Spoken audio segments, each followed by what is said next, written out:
Tani mamine fare raka, vahoaka mitomai mangina. Ankizy no anahy andalana, mitady hazavana tsy hita.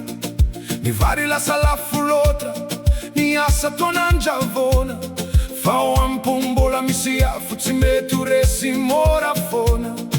Na mafiaza ny rivodoza, na maizina ny lanitra.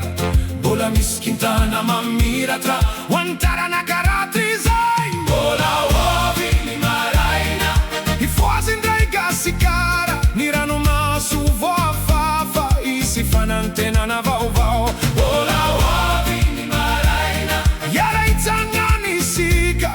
Ny tanintsika tsy afointsika, fa Madagasikara iray ihany.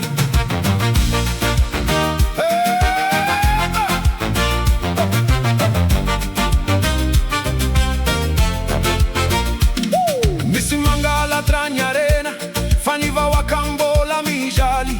Miala maisy tany ritra, ny hoavy toa miamangidy.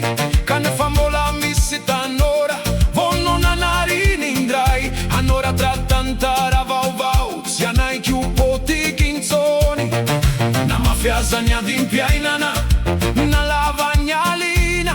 Mbola misy feo miteny hoe, tsy maintsy ho tonga ny mazava. Mbola hoavy ny maraina, hifoazindray gasikara. Ny ranomaso voafafa, isy fanantenana vaovao. Mbola hoavy ny maraina, iara itsangany isika. Ny tanintsika tsy afointsika, fa Madagasikara iray ihany.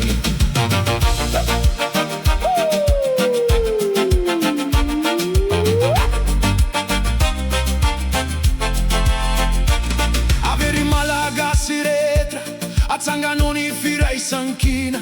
Ny fitiavana no ery lehibe, anangany tinosintsika. Ny tanana mifampitantana, tsoresy ny aizina.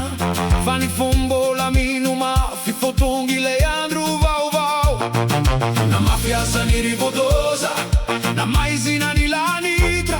Mbola misy kintana mamiratra, ho anitarana karatry zay. Mbola hoavy ny maraina, hifoazindray gasikara. Ny ranomaso voafafa, isy fanantenana vaovao. Mbola hoavy ny maraina, iara itsangany isika.